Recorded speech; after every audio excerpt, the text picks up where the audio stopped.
On this slide, you are linking those 4 boxes, the white boxes with black text in, to the poem itself. And the 4 boxes have real context facts. And what I want you to do is I want you to try and find a line in the poem that links to the context fact. So I've done one to get you going. So the second context fact down says Ozymandias was seen by many as a cold leader who enslaved Israelites, so that's the people of Israel, and forced them to build for him and to make him more powerful.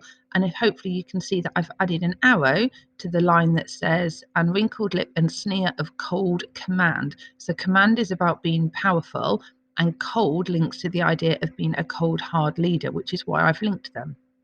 Now, the other 3 quotes, I'm just going to give you a little clue. So the first context box says this is referring to ancient Egypt. So can you find a line near the start of the poem that might be referring to Egypt? The third context box down says Romanticism believed in the long-lasting power of nature.